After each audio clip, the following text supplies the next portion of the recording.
activism needs to be about keeping these commandments.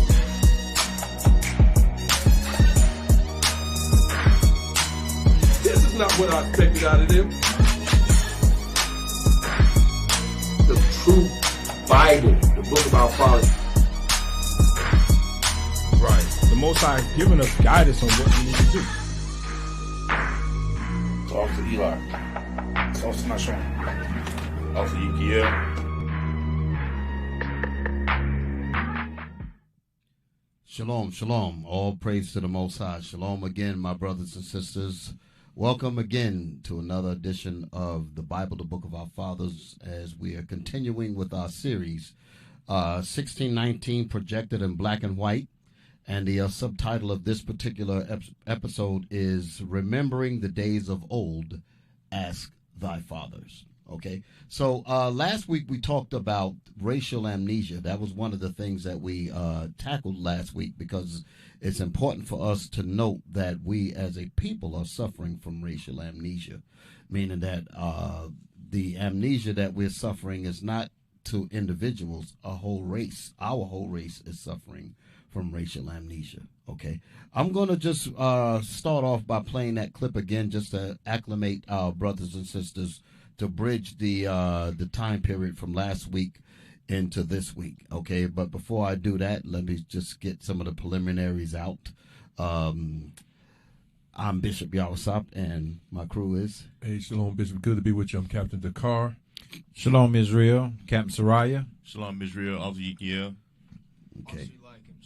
Okay, so Officer Eliakim is going to be also assisting us in bringing out some of these points, all right? So again, my brothers and sisters, we say shalom to you as we wind down to the Sabbath. We're going to start off. Let's get that video from Price, and I put a timestamp on it, and I want to start there because we went through a lot of this last week. So what we want to do is just bring the little portion of this particular clip to bring us into today's topic. Let's go. Place yourself in the position of a successful businessman who, as a result of an accident, has a sudden loss of your memory. You would not know where your office is, nor how to get there.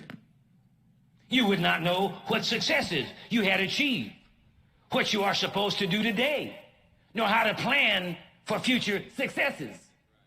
For all of your knowledge and experience would be entirely lost.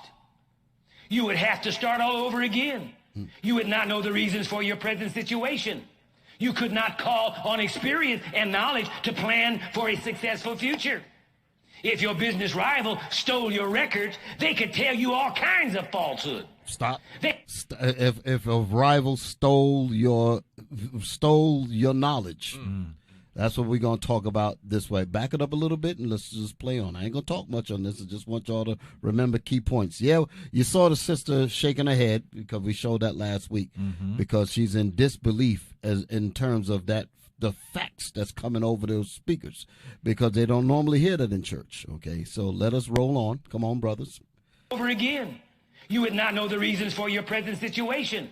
You could not call on experience and knowledge to plan for a successful future. If your business rival stole your records, they could tell you all kinds of falsehood. They could reduce you to an impoverished, blubbering idiot. That condition is called amnesia.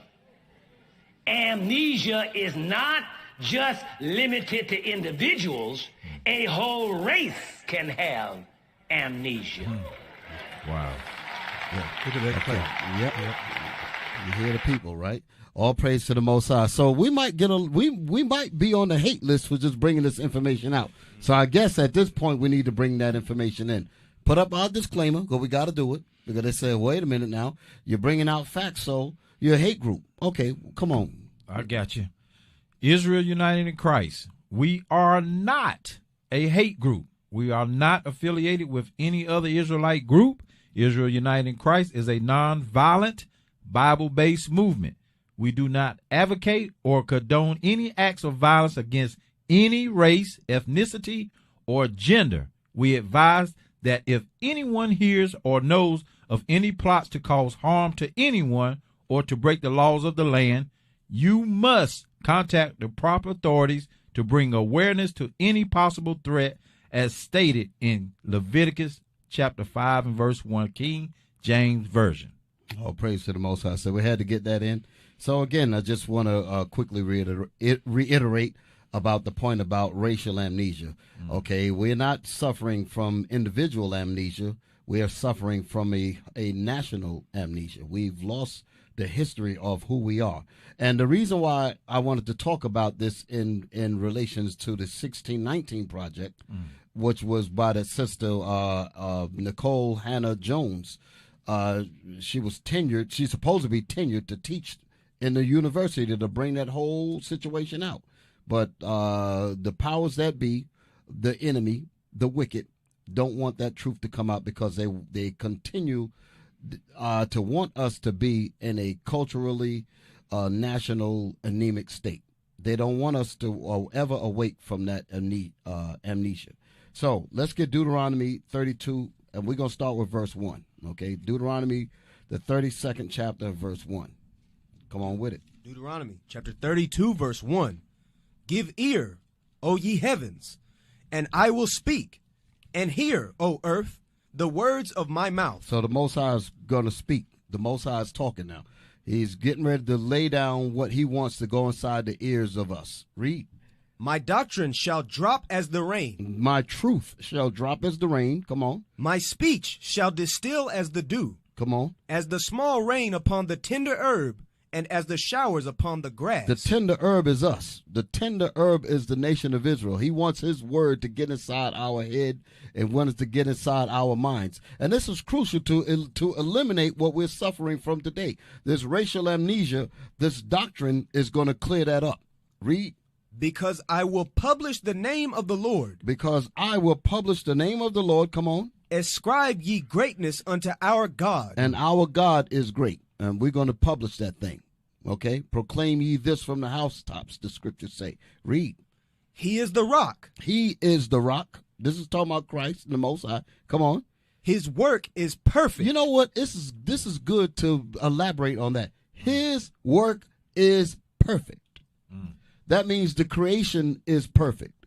The Most High's hand, the Most High's work that he put, and when he made Israel, when he made the whole planet Earth, everything to the smallest bug is perfect in the eyesight of the Most High. The Most High said his work is perfect. There's no mistakes with the Most High. This is also excellent to understand because here you got a man talking about something, he's in a woman's body. That's BS. You're sick as hell. I'm going to just tell you straight up. When you say the Most High's work is perfect, it means that. Okay? His work is perfect. Read. For all his ways are judgment. For all his ways are judgment. The Most High's judgments are perfect. Read. A God of truth and without iniquity. And God's truth is without iniquity. There's no sin. There's no evil. There's no lying in this creation. Come on. Just and right is he. Go ahead. They have corrupted themselves. But the people, we have corrupted ourselves. Talking about I'm a woman trapped in a man's body. I'm a man trapped in a woman's body. That's filth. Read. Their spot is not the spot of his children. That's not the Most High. That's not what we're supposed to be. So we're all messed up now. And that's the reason why this amnesia been slapped on us. Right. On a whole national scale because we're wicked as hell. Read. They are a perverse and crooked generation. Damn. Perverse and crooked. Go ahead. Do ye thus requite the Lord, O foolish people, and unwise? We are unwise and foolish and stupid and hard-headed and stick-necked and rebellious. And the Most High going to put a lot of us to death if we don't wake up. Come on. Is not he thy father that hath bought thee? Go ahead. Hath he not made thee and established thee? The Most High made us all. He has the answers to everything. He has the answers to why we're suffering the way we're suffering. He has the answers to all of the problems. That's why we say the Bible is the solution to our people's problems. The Bible is the book of our fathers. That's what we have to get, and we have to get that understanding. Read that again. Do ye thus requite the Lord, O foolish people and unwise? We are unwise and foolish if you're going to try to press the Most High, requite the Most High. Come on. Is not he thy father that hath bought thee? Yes, the Most High is our Father that bought us, so we need to be asking him. Go ahead. Hath he not made thee and established thee? Has he not made us and established us? Go ahead. Remember the days of old. So the Most High said, this is what you have to do. Remember the days of old. This wipes out amnesia. The reason why we have the amnesia is because we are without our records. We are without the binding tie that ties us to who we are. Read. Remember the days of old. Consider the years of many generations. Consider the years of many generations. The Most High got the generations in the Bible. He explains exactly the reason why we're going through what we're going through. But because of the amnesia that we're suffering from, we're like bubbling idiots. Read. Ask thy father. Ask thy fathers. Now, we're supposed to be able to ask our actual fathers that birthed us. I'm talking about on earth. But because of this captivity that we went through, they don't even have the information. So what did the Most High have to do? He had to make sure that his Bible was here. That's the reason why I said it in Malachi. Give me that real quick. Malachi, the 4th chapter. We're coming back here. Malachi, the 4th chapter. Because now the time is about bringing you Israelites home. Bringing you back to the Most High. Malachi chapter 4, verse 4. Malachi chapter 4, verse 4. Remember ye the law of Moses, my servant. There's that word remember again. Remember. This is what's going to click. This is what's going to click back. Going to get us back to where we belong. Remember ye the law of Moses. Go ahead. Which I commanded unto him in Horeb. Which the Most High commanded unto Moses in Horeb. Go ahead. For all Israel. For who did he give it to? Israel. For all Israel. Come on. With the statutes and judgments. With the laws and the commandments. With the statutes and the judgments. This right here, if we would have kept this, we would not be suffering from racial amnesia. Read. Behold, I will send you Elijah the prophet. This is going to clear up the amnesia right here. Behold, I will send you Elijah the prophet. Go ahead. Before the coming of the great and dreadful day of the Lord. So Elijah came. That's the reason why this truth is back now. Okay, so he said, I will send you the prophet Elijah with the what? I will send you Elijah. Read that again. Behold, I will send you Elijah the prophet before the coming of the great and dreadful day of the Lord. So the Most High said, I have to send Elijah back before I drop the destruction, before I bring the boom, before I kill and destroy, because I'm sick of looking at my creation go to the left. The Most High allowed it, but he only allowed it because we messed up. But he's about to bring the kingdom of heaven right down here on this earth, as it is in heaven, like the Lord's prayers say. He's about to turn this earth right side up. Read that again. Behold, I will send you Elijah the prophet before the coming of the great and dreadful day of the Lord. The great and dreadful day of the Lord is nuclear destruction. That's what it is. God caused that thing to be built. Go ahead. And he shall turn the heart of the fathers and he shall turn the minds of the fathers. That's what the heart's talking about. And he shall turn the minds of the fathers. What is the minds of our fathers? The Bible. Ezekiel, Jeremiah, Malachi. These are the Isaiah. Okay? These are the prophets. These are the minds of the fathers. Read that statement again. And I will what? And he shall turn the heart of the fathers. And he shall turn the heart. The heart means mind. The Hebrew word is lab. The Hebrew word is lab. Read it again. And he shall turn the heart of the fathers to the children. And he shall turn the heart of the fathers to the children. Go ahead. And the heart of the children to their fathers. And he's going to turn the mind of the children to their fathers. What is the fathers? The Bible. Read it again. And he shall turn the heart of the fathers to the children. And he, God, shall turn Elijah, so you can understand the spirit of Elijah through the Most High was going to turn the minds of the fathers. The fathers of these writings that we read and call the Bible. He said he's going to turn the writings, he's going to turn the heart of our fathers to the children. We're the children that's suffering from racial amnesia. Read. And the heart of the children. And he's going to turn the mind of the children to their fathers. To the Bible, to the fathers, to the book of our fathers. Go ahead. Lest I come and smite the earth with a curse. Because if I don't do this, I'm going to destroy everything. So I have to wake up the tribes of Israel. That's what the Most High said. The fathers, the book of our fathers, the Bible, is the fathers that we got to return to. Go back to where we was at in Deuteronomy. Yes, sir. Chapter 32, verse 7. Verse 7. Remember the days of old, Consider the years of many generations. Consider the years of many generations of us being disobedient, rebellious, stiff-necked, wicked as hell. Go ahead. Ask thy father. Ask the Bible. That's what it's talking about. Bring your mind to the Bible, the book of your fathers. Go ahead. And he will show thee. And the Most High called the Bible this comforter. This is the Spirit of Christ. This is the comforter. And he shall do what? Will show thee. And he shall show you the Bible, the Most High. That's what it's talking about. And he shall show you to wake you up so you can come out of the racial amnesia.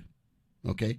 So now that we got that understanding. So let's see how far things go back. Let's see where I want to go. Give me the book of Josephus. Let's get it up on the screen. The book of Josephus. Okay, show that picture there. This is a book. I had this book for a long time. It's called The Complete Works of Josephus. Okay, Flavius Josephus, so you can understand. Okay, a first century historian that lived around the time, not too long around the time of Christ. Okay, and a lot of the stuff that was going on during the time of the Romans and the evil and the wickedness that they were doing, this brother was recorded. Yes, he was a black man, by the way. Okay, so we're going to go inside this book and we're going to read some information about our forefather Abraham. Okay, next page. Let's see what page it is first. Open it up. Go to my pictures. Let's see. This is on page. Now, when I do this, I want the people to see what I'm doing. 33. Page 33. Let them see that so they can see where we're reading from. Now, let's get so you see the highlighted part. But when I want to start with that whole paragraph, 2 on down to the highlighted part. Now, let's get a closer shot of that. Okay. 2. Yes. For whereas the Egyptians were formerly addicted to different customs and despise one another's sacred and accustomed rites. So this is basically during the time period when Abraham, who came from Ur the Chaldees, was making his journey, and he came to the Egyptians at this point. Okay, read that. Start from 2 again. 2. For whereas the Egyptians were formerly addicted to different customs and despised one another's sacred and accustomed rites, they was into madness. Just to make it simple. Go ahead. And were very angry with one another on that account. Yeah, they couldn't even make up their mind. They were backwards as hell. Read. I know people, so-called Negroes, he don't understand anything. He talking about, so why are you talking that way about the Egyptians? Because you're not Egyptian, Negro. You're the Israelites that the Bible speaks of. Read it again. For whereas the Egyptians were formerly addicted to different customs. The Egyptians were our slave masters. What the hell is wrong with our people? Come on. And despise one another's sacred and accustomed rites. Read. And were very angry with one another on that account. They were very angry with one another. Go ahead.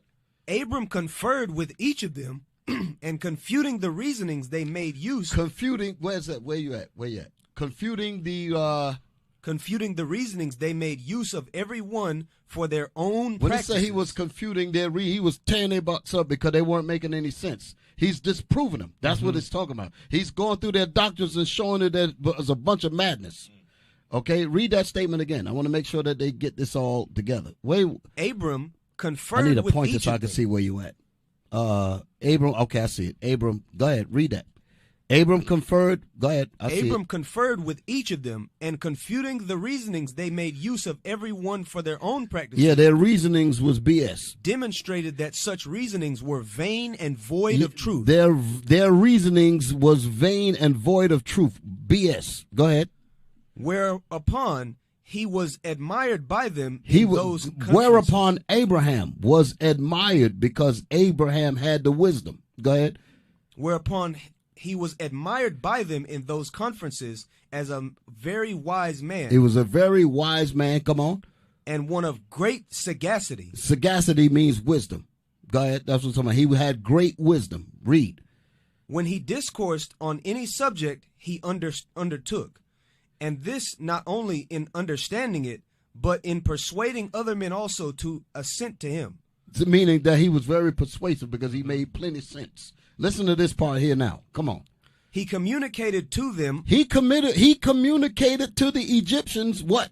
Arithmetic. Wait a minute. How you going to build pyramids without arithmetic? So all that, it's going to tell you where all this information came from. He communicated with these Egyptians arithmetic. Go ahead. and delivered to them the science of astronomy. As he delivered unto these Egyptians the science of astrology. Read. For before Abram came into Egypt, Before Abram came into Egypt, meaning Abraham, that's what his name was before it was called Abram. Before Abram came into Egypt, go ahead. they were unacquainted. The Egyptians, were unacquainted with those parts of learning. they were unacquainted with mathematics, with astrology, and all of the other things that Abraham brought in. They were unacquainted with those parts of learning. Read. For that science came from the Chaldeans. For that what? For that science. So we had to science. We understood science. The right kind of science, not this madness that you run around talking about. The science that the Most High gave Abraham, and he conferred that to everybody, to all of them people over there in Egypt, because they were babbling among themselves. Read. For that science came from the Chaldeans into Egypt. From Ur the Chaldees, that's where Abraham traveled, when they talk about the Fertile Crescent and all that. And from thence to the Greeks also. And then the Greeks got their information from the Egyptians, because we taught them. So that's the history of how it all goes down. Now let's get my scriptures. Give me Wisdom of Solomon 13:3.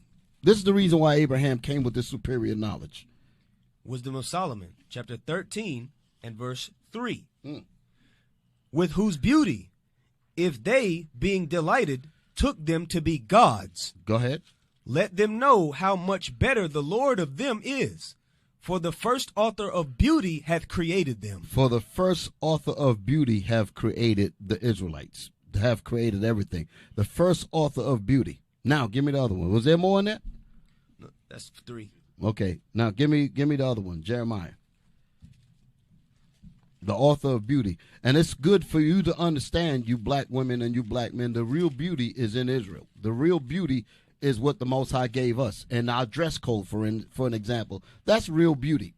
You talking about going into some fashion magazine and looking at these doggone filthy, stupid looking clothing, and you talking about you trying to wrap your body up in that garbage. The real beauty is what the Most High gave us in the law. The Most High told us what's beautiful. The women's clothing, the men's clothing, the warlike apparel, all of the wardrobe that the Most High gave us, the fringes with the border of blue and all that. That's what's beautiful. The woolly hair. The woolly hair. All that's beautiful. Okay. Read. Jeremiah chapter 10 verse 16.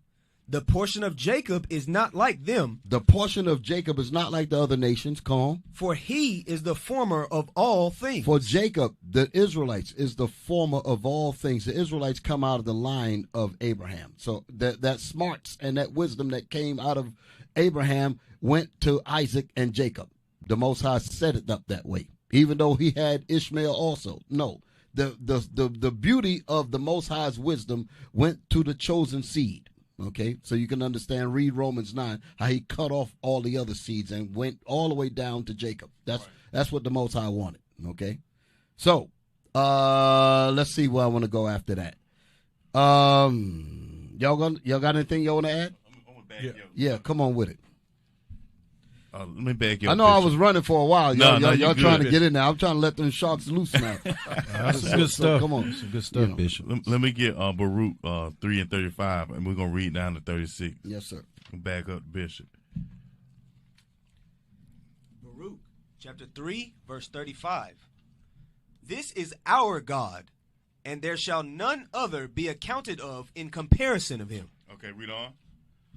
He hath found out all the way of knowledge. So how did he find out all the ways of knowledge? He created knowledge. Mm-hmm. He created, just like the bishop just brought out. Yeah. He was the author of beauty. He created beauty. Right. Okay, right. Read on. Yeah. And hath given it unto Jacob his servant. That's perfect. Mm-hmm. Go ahead and break that out. That's the scripture that I need. Read that part again. Yeah, give it to him. And hath given it unto Jacob his servant. So just like the bishop just said, he went from Abraham, Isaac to Jacob. Exactly. That's who he passed it down to. Mm-hmm. Like he just said, Abraham taught the Egyptians. Okay, he was dealing with that line. Okay, read on. And to Israel his beloved. And that way it went all the way down the line to Israel. His who? His beloved. His beloved. Okay, go ahead, Bishop. All praise to the Most High. That was right on point, brothers. That was right on point. So what happened? Israel got wicked as hell. Give me Deuteronomy 28. Give me Deuteronomy, the 28th chapter. Okay. What happened to us? Deuteronomy 28, verse 15. Deuteronomy chapter 28, verse 15. But it shall come to pass, if thou wilt not hearken unto the voice of the Lord thy God, to observe to do all his commandments and his statutes, which I command thee this day, that all these curses shall come upon thee and overtake thee. So we broke the laws of the Most High, broke the commandments, and because of that, the Most High put punishments on us. And it's talking about us, the 12 tribes of Israel. Read. Cursed shalt thou be in the city. So everywhere we went, because our God turned his back on us, and we caught pure hell. Give me verse 68. Verse 68. And the Lord shall bring thee into Egypt again with ships. And the Lord shall bring the nation of Israel into bondage. That's what Egypt means. Give me that in Exodus 20 and 2. Exodus. You know what's amazing about this? Because you got people trying to say that this ain't talking about the slavery that we came over here on the ships with. I heard that. They're trying their best to just give us continuous amnesia. Right. The Bible is the book of our fathers is giving us the clear, bringing us back to what the truth is. And what are our enemies trying to do? No, that ain't talking about you. That's talking about other nations. Read. Exodus 20 and 2. Verse 2. I am the Lord thy God. Now, this is in the book of Exodus. I guess I got to really bring, because I know there's some new brothers and sisters that's watching. The Most High, this is in the book of Exodus, which is the second book of the Bible. Okay? You have Genesis, the first book, Exodus, the second book, Leviticus, the third book, Numbers is the fourth book, and Deuteronomy is the fifth book. I think I said it in order, right? Yes, sir. Deuteronomy is the fifth book. So in the second book of the Bible, the book of Exodus, was when the Israelites came out of Egypt. The word Exodus itself means exiting, meaning to come out. Mm-hmm. So that's when Israel came out of the Egyptian bondage. Okay, the same Egyptians that we was reading about earlier with Abraham. Read that again. I am the Lord thy God, which have brought thee out of the land of Egypt. I am the Lord your father, that have brought you out of the land of Egypt. Go ahead. Out of the house of bondage. God is telling you what the name Egypt itself means. Mm-hmm. Okay, the word Egypt means bondage. Okay, he said, I am the Lord your father, which have taken you out of the land of Egypt, which is synonymous with bondage. That's the reason why I'm saying that. The name Egypt itself is from the son of Mizraim. His name means boundaries, restraint, hardship, distress. That's what Mizraim means. I'm trying to remember. I'm trying to remember the Hebrew word for it. Okay, but that's what it's talking about. Restraint. Now, read it again. I am the Lord thy God, which have brought thee out of the land of Egypt, out of the house of bondage. Mizraim, Egypt, restraint, misery. Okay, that's what it's talking about. Now, let's go back to Deuteronomy. Deuteronomy chapter 28, verse 68. And the Lord shall bring thee into Egypt again. And the Lord shall bring you into bondage again. That's the reason why it's using Egypt, and it says again. So we just came out of the house of bondage. Now we're in the fifth book of the Bible, the fifth book of Moses, and Moses is pointing out that if we did not keep the laws that the Most High gave him to give to us, if we broke those laws, the Most High was going to return us back into captivity. Read it again. And the Lord shall bring thee into Egypt again with ships. But this Egypt, you're going to get there on ships. Let's see if this ain't talking about us. With ships, cargo ships. Read. By the way whereof I spake unto thee. Where was Moses saying this at? At the border of our homeland. By the way whereof I spake unto thee, meaning the way it's written is exactly how it's going to happen. Let's read how it happened. By the way whereof I spake unto thee. Go ahead. Thou shalt see it no more again. You shall see your homeland no more again. Go ahead. Because why we not going to see it no more again? Because we're going to suffer from racial amnesia. We're not even going to know that land is ours. Go ahead. And there, when you get to this Egypt that I'm talking about, that you're going to go through because of your disobedience, and there, ye shall be sold unto your enemies. Sold, meaning there was a seller and a buyer. In order for you to be sold with a D on the end is past tense.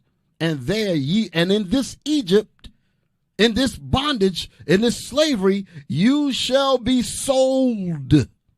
Go ahead. Unto your enemies. Unto your enemies. So your enemies would buy you, pay for you, purchase you. Go ahead. Go ahead, read. And no man? For bondmen and bondwomen. You shall be purchased for bondmen and bondwomen. You shall be sold for bondmen and bondwomen. Go ahead. And no man shall buy you. And no man shall redeem you. That's what that word buy means there. That's the Quaker English word, which means redeem. Give me verse 29 so you can see what it's saying, so you can understand why that word buy is talking about that. Because the word buy means to restore, means to redeem. You buy someone out of captivity. The Most High said, you're not going to get bought out of captivity because I'm going to take you out of captivity when I kill your enemies.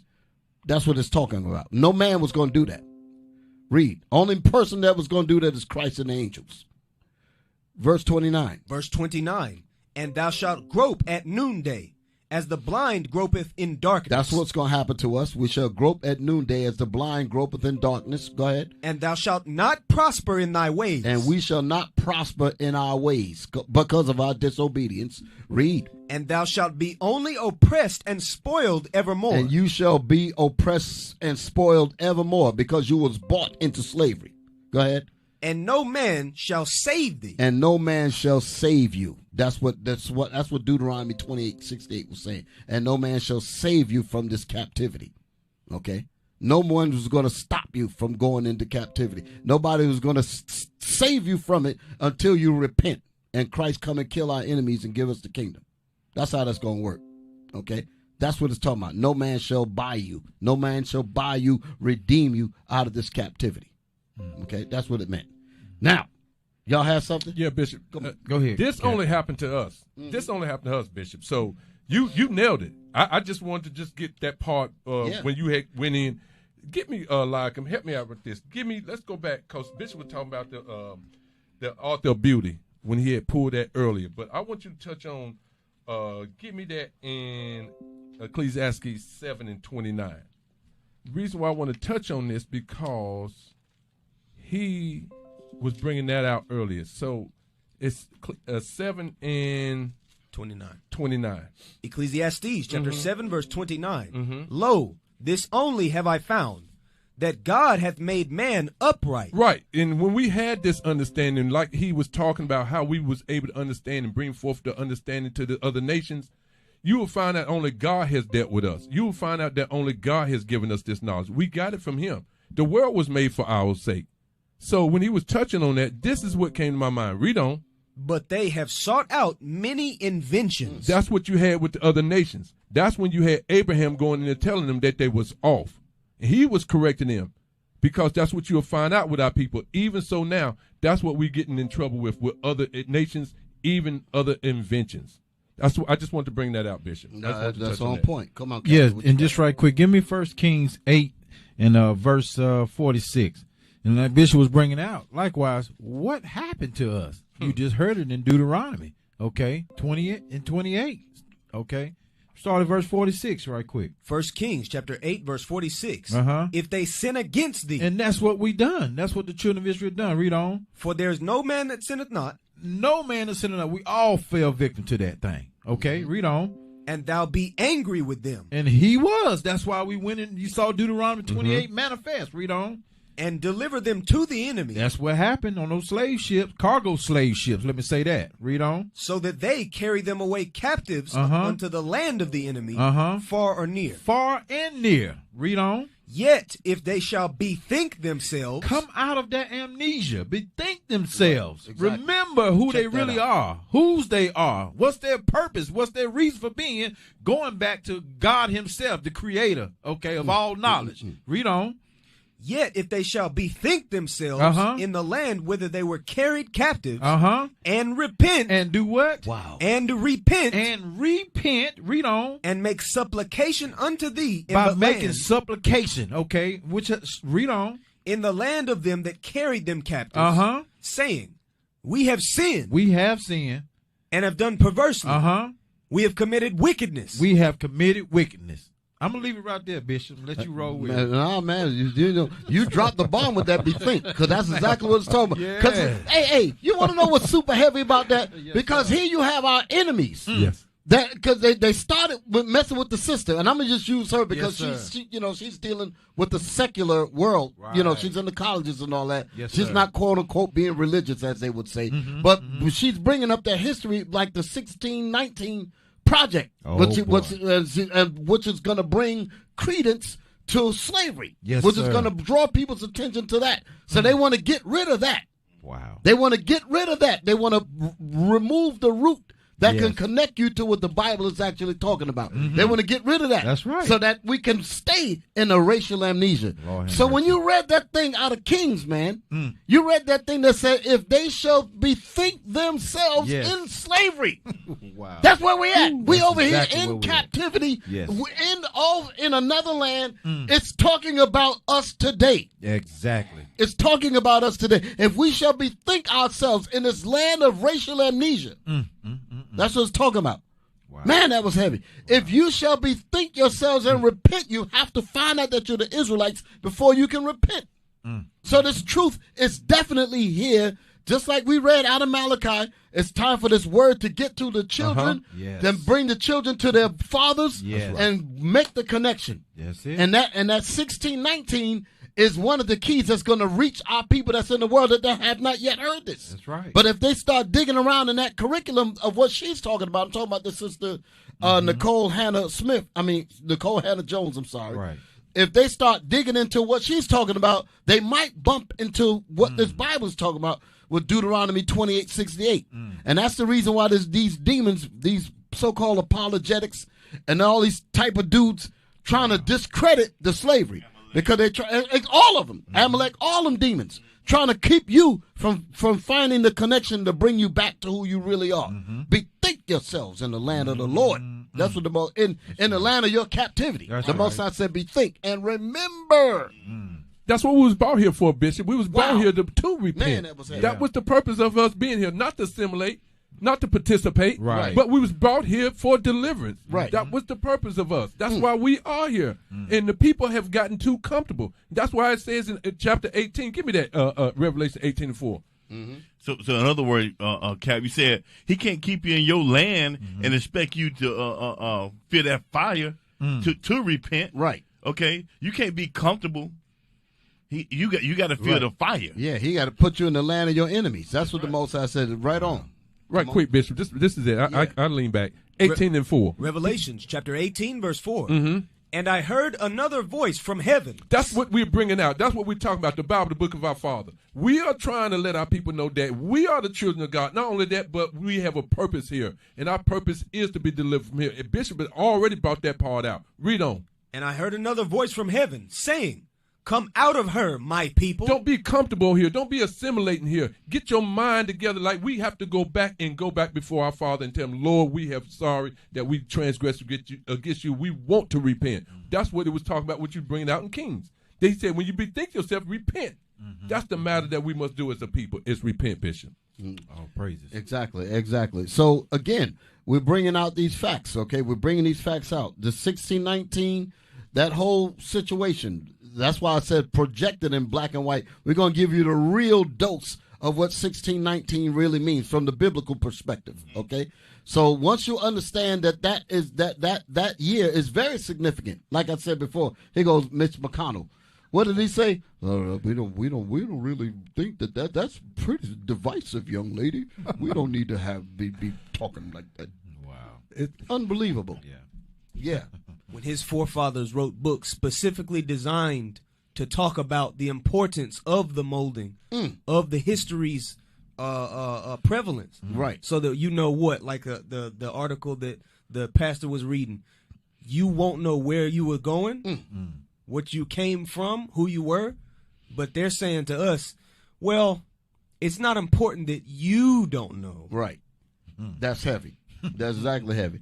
So, you know what? As we're reading this information and it's coming out, there's something that happened to us in the land of our enemies, where some of us are trying to bethink ourselves and remember. Well, the rest of us that haven't come to that yet, Our enemies are trying to keep our people asleep. They don't want them to wake up. They want us to stay in a dead state, stay as a Negro, so you can understand. Right. One of the things that I want to start to bring up now, because the reality of the Bible is coming to pass, okay? And we are living in a situation where we see that we are in racial anemia. Like the sister that we saw when Price was speaking, you saw the black woman. She was shaking her head because them facts was tearing that braid up. She was hit. That daggone thing was hitting her. She was sitting in there like, wow, never heard that thing before. Okay? So here's what I'm going to do. I'm going to go into something that is known as behavioral modification, because this is what happened to us. To change our behavior, to change our minds so that we don't even look for a remedy. We don't even look to get rid of the amnesia. It was a work that was done to us. Okay, that's the reason why Isaiah says what it says. For the ox knoweth his owner, and the jackass knows where his land is at. But the nation of Israel do not know who they are, and they don't even consider. The reason why we don't consider is because work was done to our minds that modified our behavior to keep us from looking. Here we are in a situation where we will read about Christ is black. I'm going to talk about coping mechanisms now. Here we are. We got the Bible. The Bible opens up. You read it. Jesus Christ, hair like wool, skin like brass burned in a furnace. How in the world are you going to ignore that and say color don't matter when an enemy gave you a white Christ that's not mentioned in no Bible? Right. You've accepted that, but you won't even accept written words. You know the reason why we do that? Because we say that we don't want to upset Massa. And anything that Massa loves, we love. Irregardless of the consequences that we would suffer from not being truthful, there's something that we have to destroy our own self-respect in order to survive. So I'm going to talk about these things. Okay, so let's get my article up there, because one of the things I want to continue to put up there, our coping mechanism makes us ignore facts that our enemies hate. Our enemies hate the facts that the Bible speaks of, and because our enemy hates the Bible, we will ignore what the Bible is saying. That's a coping mechanism, because we know that something is definitely wrong with us. That's the reason why that sister was shaking her head in the church. Mm-hmm. Let's read this thing here. This is now. I was looking up something called behavioral modification. It's an actual term. When people's behavior is modified to fit a particular scheme. Okay, so that means there's work that has to be done to a people to modify or to mold them to fit into the program by which you want them to be. That is known as behavioral modification. Now let's see how far back this starts, because this thing that actually happened in this country began in 1619. So yes, it's super important to acknowledge that date. Come on, let's get it. So seasoning is another word for behavioral modification. It's about adjusting the meat. The meat is our brain. They want to adjust the meat suitable for the tasting of the so-called masters. So they season our heads to fit what they want. Go ahead, seasoning. Come on. Seasoning, or the seasoning. The seasoning was that behavioral modification. Come on. Was the period of adjustment that slave traders and slaveholders subjected African slaves. They subjected to Israelites too. Go ahead. To following their arrival in the Americas, which was 1619. That's one of the prominent dates. I say one of the prominent dates because Israel was here before that. You had Gad and you had the northern tribes that was already over here. Mm-hmm. So they were trying to pillage and destroy them in the 1400s. So there's more history behind all of this. But we're going to talk about 1619 since this is what our topic is, because that is one of the most pivotal parts of the history, especially dealing with this side of the world. Read that again. Seasoning? Seasoning, or the seasoning, was the period of adjustment that slave traders and slaveholders. Was the period of adjustment. I'm going to change the words around so you can understand, because some of y'all might have heard some of these terms, what they call the breaking in period. The breaking in period is another word for adjustments. Okay? To break, like Willie Lynch said, do your best to extract every last bit of quote-unquote bitch out of the woman. Break her completely down till she submit completely to your will. That's what our enemies did to not only her, but did that to us as well. That's what they did. Why? Because we broke God's laws. Okay? Reduced us to blubbering idiots to the point where we're twerking. We've been, the black woman has been reduced to ass shaking. That's it. Right. Where's when shaking her behind with strangers, basically, on video. Here you are, a man with a camera, filming her, shaking her behind all over the place. Any pervert on the planet Earth is looking all up your behind. Where's your dignity? You want to know where your dignity went? It went with the seasoning. Right. That's where it went. That's how far down we've gone. We're so messed up now. I was looking at another statistic. You know that since 1973 up to now, we have aborted black babies. 19 million black babies have been aborted. Don't you know that that's in, when you look at that in scale of populations on nations on this earth, there's a good vast majority of nations that don't even have 19 million people. We've exterminated nations. I'm gonna show that. I got the stats here. We have killed more of our own family. We've killed 19 million brothers and sisters in the womb than nations have in population. Countries worth. Countries worth of people. Wow. And it hasn't dawned on us. That's how sick we are. That's how broken we are. I'm going to show those numbers. Now let's read this thing here. Seasoning, or the seasoning, was the period of adjustment that slave traders and slaveholders subjected African slaves to following their arrival in the Americas. Go ahead, 1619, go ahead.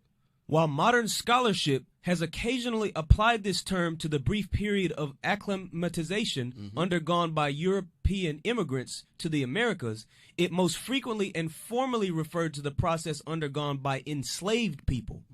Slave traders used seasoning. The bending our minds. This is known, again, as behavioral modification. That's what it's talking about. Seasoning, go ahead. In this colonial context, to refer to the process of adjusting the enslaved Africans to the new climate. To the new climate of this inhumane beast. That's what it's talking about. In other words, be used to my evil. We getting used to this evil means adjusting to it.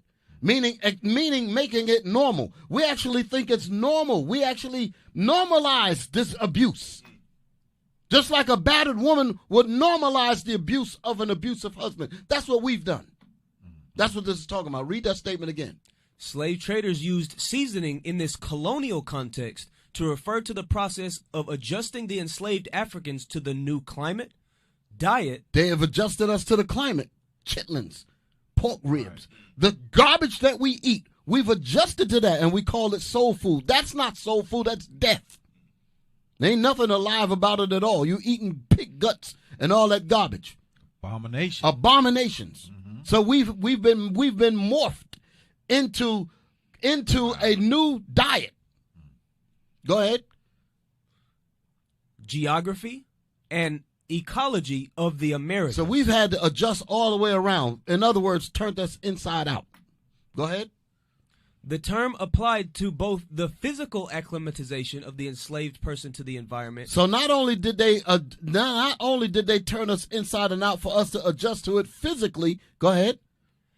And that person's adjustment to the new social environment, labor regime, and language. Go ahead. Slave traders and owners believed that if a person survived this critical period of environmental seasoning. So this environmental seasoning is the physical seasoning that we had to go through. Like we was reading earlier, had to adjust to the climate because the climate was different. Adjust to the different food, this pig guts and all that garbage. Geography, the places where we were brought to, and the ecology of the Americas. We had to adjust to all of that physically. Now read on to where you stopped at.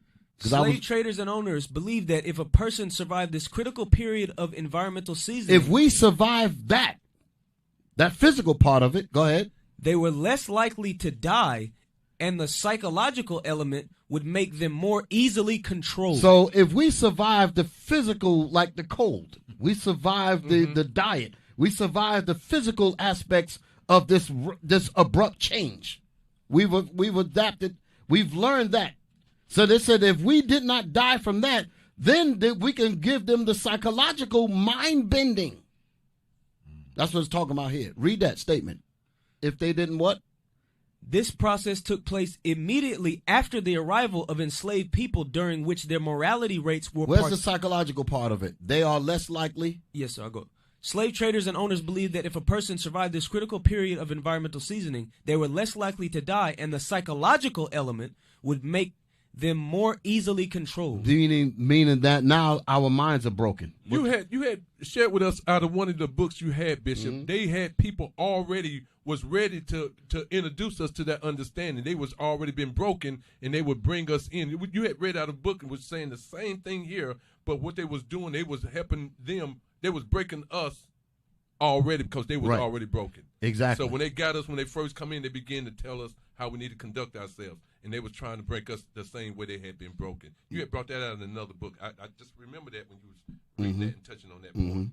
So this is good for us to understand. Read on. This process took place immediately after the arrival of enslaved people, during which their morality rates were particularly high.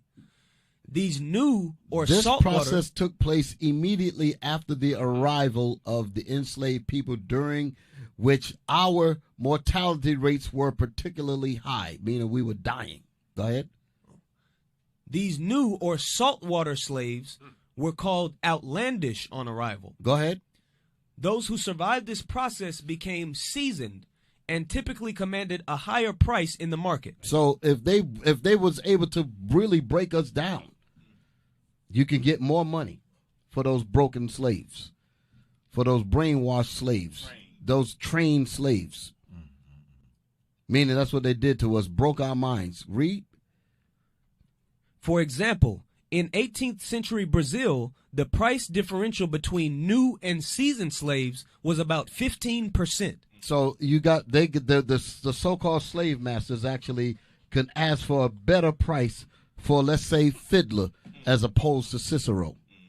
So you can understand Cicero from Mandingo.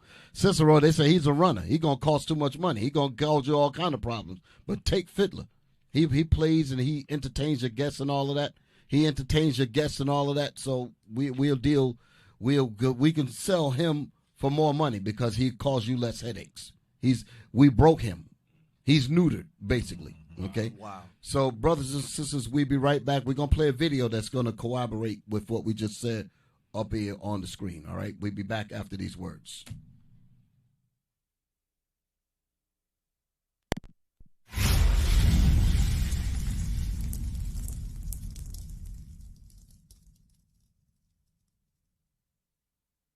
In order for us to even be willing to break the spell of Negrodom, there's a reality that we as men must face. The reality is, look at the state of your people. Look at the status of the nation of Israel. Look at them. Examine them. Relish in what you see. Look at how our women are. Look how they dress. Look how they deal with their men. Look at the men. Look how they dress. And when I say look at how they dress, it used to be just pants hanging off the behind now. Now it's dresses. So we got a hell of a situation going on with us. So, as men, because I've often said this, it is the responsibility of men to fix their problems. It is the responsibility of men. And the reason why I wanted to focus on that, because yes, we have God's help. Yes, we have the Most High, Christ, the angels, we have all of that. But if we ourselves do not make an effort to exercise the mentality that God gives us in spite of the cesspool that we've been put in, we won't make any change at all. So, what we have to do, we have to understand what the realities are. Then we have to go into the Bible and begin to employ what the Bible says in retooling our minds so that we as men can fix our problems.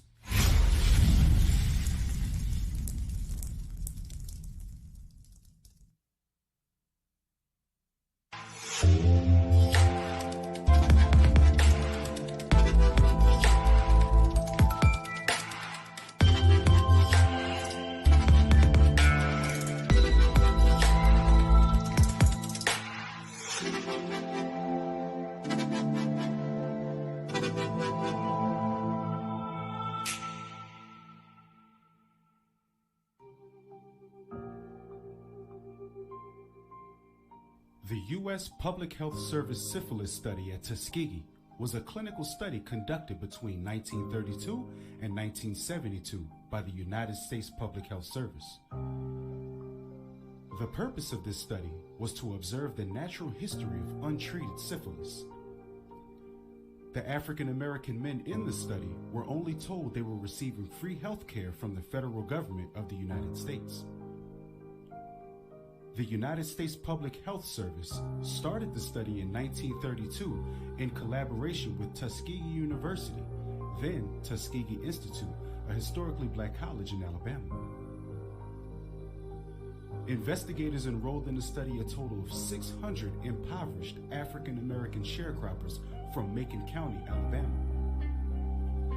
Of these men, 399 had latent syphilis, with a control group of 201 men that were not affected. As an incentive for participation in the study, the men were promised free medical care, but were deceived by the PHS, who disguised placebos, ineffective methods, and diagnostic procedures as treatment. Ecclesiasticus, or Sirach, chapter 12, verse 10. Never trust thine enemy, for like as iron rusteth, so is his wickedness. Deuteronomy chapter 28, verse 48. Therefore shalt thou serve thine enemies, which the Lord shall send against thee, in hunger, and in thirst, and in nakedness, and in want of all things. And he shall put a yoke of iron upon thy neck until he hath destroyed thee. Deuteronomy chapter 28, verse 61. Also, every sickness and every plague, which is not written in the book of this law, them will the Lord bring upon thee until thou be destroyed. The Tuskegee syphilis experiments were one of the curses that the Most High God placed upon the so-called Negro here in the Americas to show that they are the children of Israel.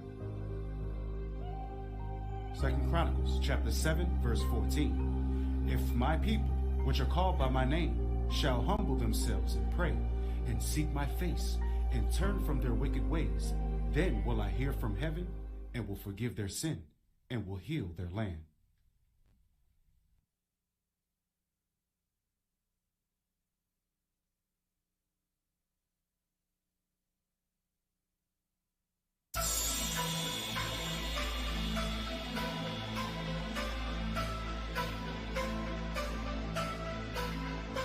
If I war time, if I war, meditate there upon my mind, theater.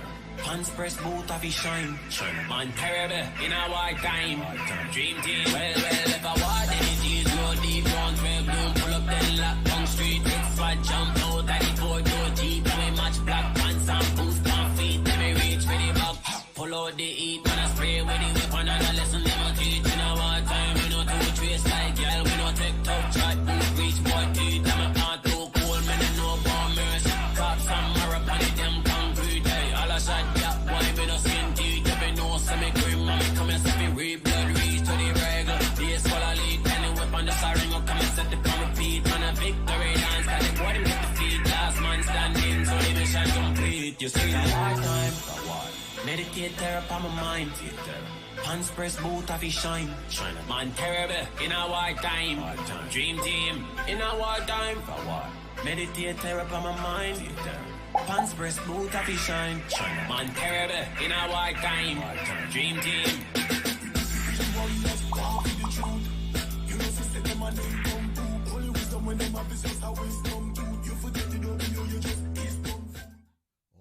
All praise to the Most High. We're back, brothers and sisters. We are back. Now, we just showed you something about the seasoning of our people being acclimated to accept slavery as a norm. And that's what this whole thing was about, behavioral modification. They modified our behavior for us to accept and to love and feel like slavery is our home. That's what they've done to us with this seasoning process. But there's something that I want to bring up before I continue in this particular vein of our class. I want to go back to what we was talking about with our forefather Abraham and that he conferred to the Egyptians arithmetic and astrology and things of that nature, and great parts of learning that the whole world have benefited from, and that knowledge came from Abraham on down through Isaac and Jacob. Okay, Officer Ezekiel, you bring that out again, please. What you had? You got Jeremiah that chapter 10 verse 16. The other one that you, well, go ahead. Yeah, okay, it was that one. The one in Baruch. Baruch chapter 3 and 36. I'm sorry, Bishop. Yeah, the Baruch. Baruch chapter 3 verse 35. This is our God, and there shall none other be accounted of in comparison of him. So read that part again. This is our God, and there shall none other be accounted of in comparison of him. So this is Israel God. You can't compare this God, because why could this God create the heavens and the earth? Read. He hath found out all the way of knowledge, and hath given it unto Jacob his servant. So this great power that established everything that you see on earth today has done what? Given it to who? And hath given it unto Jacob his servant. So he gave that knowledge to Jacob his servant, to the Israelites. Read. And to Israel his beloved. So the people that his love, his people, he gave knowledge to them, his laws. He gave them wisdom of all sorts of things, okay, that we're going to bring out later on. Mm-hmm. Exactly. All right, so that was it? That's it. All right, so what I want to do from here, don't play the video yet. Go back out of this. I want to go to my pictures down at the bottom. Give me the book. Black Inventors. That's what I want. Now, before I show this, I want to make the point of is that our brothers in captivity in America, after the Civil War, all that we completely destroyed and broken. But even though that has happened to us, sparks of genius still comes from us. Even when I talk about the situation in the schools, where you have black kids that come into the school system from the preschool, first grade, second grade, third grade, they're walking around. Some of our sons walking around in the 98th percentile genius in the school systems, but yet they look to shear that brilliance off by the time it gets to what they call the fourth grade syndrome, fifth grade. He's been reduced to just loving his dump truck and football. So they've basically neutered our intelligence, neutered our brain. But the reason why I want to talk about that now is because show this book here now. This is a book called Black Inventors of America. In other words, we're just genius people. Let's just go ahead and say it and be boastful about it, because we are genius people. But the reason why I'm bringing this up now is because some of us would look at this and think that our brilliance began here. And this is the point that I was bringing about the racial amnesia. If we got all of this genius and all of this greatness, meanwhile they're telling us that we're niggers. Meanwhile they're telling us that we're nothing, and we don't realize the reason why we are great like this is because it's a whole history that stems all the way back from Abraham. We don't recognize because we've been cut off. The 1619 we've been cut off from our history. Who was the Negro? Where did he come from? We're walking around with question marks in our heads, not even realizing that we are the direct descendants of Abraham, Isaac, and Jacob, where all that greatness came down the line. That's right. Okay, even as recent as prior to the 1600s, when we was on the west coast of Africa. Let me bring that information out before I go to my other book. We're coming back to this, Black Inventors. Go to Babylon Timbuktu. I can just go ahead and say it. Babylon Timbuktu, show that. Okay, Eliakim, I'm going to need you on this here. Let's go inside the book and let's find out how we were before we came over to the Americas to let you know that, listen, the genius that we've done over here in this country is not new. Here we are thinking that we did something new because of so-called the white man taught us. You've been great from the beginning. Right. We just got cut off, Bishop. We just got cut off, and you don't know your history. You don't know how great you are, well beyond what we're about to read here. Babylon to Timbuktu, give it to him. Babylon Timbuktu, page 90. The black Jews had an advantage over the African tribes. The research have pointed out that the black Jews, you know what? I'm sorry, I should have mentioned something, but I'll leave it alone because in another part of the book, it tells you that the black Jews that fled out of Africa in 70 A.D., okay, Right. we were brought into slavery. Right. And when we were brought into slavery, after, you know what? I got to do this. Yeah, you messed with I got to do it. I don't know if we got it on the film. Can you just read it for him while we try to find the picture? Yes, sir. Let's see if we can get a picture of that real quick. The black Jews had an advantage over the African tribes. Right. Now, hold up. Now, I ain't talking about this here, the other page. Let's go to, what is it, page 84? Could we get that real quick? Page 84. I know I'm jumping off. I'm just going to have you to Yes, read sir. it, but I'm going to try to find it. We're going to read in this same book. I should have put the picture up so that you could see it. Page 84. Yeah. Second paragraph. In the year 65 BC, the Roman armies under General Pompey captured Jerusalem. Right. Captured Jerusalem. This was after 70 A.D. This was talking about the period time of 70 A.D. Read it again. In the year 65 BC, the Roman armies under General Pompey captured Jerusalem. Go ahead. In 70 AD, In the year of 70 A.D., go ahead. General Vespasian and General his son, Vespasian. and his son These Titus, are Edomites, so-called white folks. Go ahead. And his son Caesar Titus. Go ahead. put an end to the Jewish state. Put an end to the Jewish state. The Jews put an end to our state, our rulership. That was the destruction of that was the destruction that Luke is talking about. Give me that in Luke. Give me that in the book of Luke. You stay where you're at. You stay where you're at, Eliakim. I mean, keep that in the book. Let's read that out of Luke. This is the time period that it's talking about. Luke chapter 20, I think, no, 21 and 20. Yes, yes. Read verse 20 to 24. Luke chapter 21, verse 20. And when ye shall see Jerusalem compassed with armies. This is Christ talking to Israel about Jerusalem about to be overthrown. Come on. Then know that the desolation thereof is nigh. Then know that the destruction that's prophesied in the Bible that was going to happen to Jerusalem is near. When you see the Roman armies surround Jerusalem, know that the destruction for Jerusalem is going to take place. Read.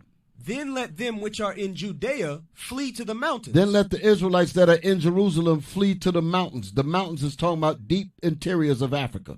We're coming out of Jerusalem now. Read. And let them which are in the midst of it depart out. And let the Israelites that are in Jerusalem leave. Go ahead. And let not them that are in the countries enter therein too. The Israelites that was in the countries were the Israelites that were scattered abroad, like James 1:1 says, to the 12 tribes which are scattered abroad, greetings. Read. For these be the days of vengeance. For these be the days of vengeance, meaning the vengeance that the Most High was going to bring on Israel for breaking his laws. Go ahead. That all things which are written may That be Deuteronomy, fulfilled. the 28th chapter, so you can understand. That right. Deuteronomy, the 28th chapter, may be fulfilled. Read. But woe unto them that are with child. But woe, meaning destruction to our babies and our mothers that were carrying children, that were pregnant. Go ahead. And to them that give suck in those days. Our little babies, right? That's being breastfed. Read. For there shall be great distress in the land. Because they weren't going to have any mercy on us at all. Read. And wrath upon this people. And wrath was going to be brought upon Israel. Go ahead. By the Romans. Go ahead. And they shall fall by the edge of the sword. And our little babies and our mothers and fathers was chopped up and they fell by the sword of the Romans. Read. And shall be led away captive into all nations. And we were led into slavery into all nations, including Africa, further down into Africa. Go ahead. And Jerusalem shall be trodden down of the Gentiles. And Jerusalem shall be walked upon by these people that you call Jews. That's what it's talking about. Jerusalem going to have transplants in there. Imposters calling themselves Jews. That's what's going to be happening in Jerusalem. Read. Until the times of the Gentiles be fulfilled. How long are they going to be in our land? Until their time is up. Until their time of rulership is up. And we're coming upon that time now. By the grace of the Most High, the prophecies is being fulfilled. So their time is about up. So now, let's go back to the writing of whatever subject. You found it? Yes, sir. Can we send it so I they sent can it already. Right. Okay. Let's it. get that up there. Thank you, brothers. Thank you. Sir. All praise to the Most High. Now, let's get the writing. All praise to the Most High. From Babylon to Timbuktu. From Babylon to Timbuktu. Read that. Page 84. This is what we just read out of the Bible, brothers and sisters. Come on with it. In the year 65 BC, the Roman armies under General Pompey captured Jerusalem. In 70 AD, General Vespasian and his son Titus put an end to the Jewish state with great slaughter. During the period of the military governors of Palestine, many outrages and atrocities were committed against the residue of the people. The many outrages and atrocities was our young ones and our mothers that was carrying little babies was being chopped up by the Roman sword. That's what it's talking about there. They starved us. They did all kind of evil to us. Go ahead. During the period from Pompey to Julius, it has been estimated that over 1 million Jews fled into Africa. It was estimated that over 1 million Jews fled into Africa. If the Jews were fleeing into Africa, they damn sure were not no white people. Right. The white folks can't hide in no black Africa running from Romans. You can't. That's the same understanding comes when Joseph took Mary and his son Jesus to hide in Egypt because Herod was looking to kill him. You can't hide no white baby Jesus in Egypt. Jesus was a black man.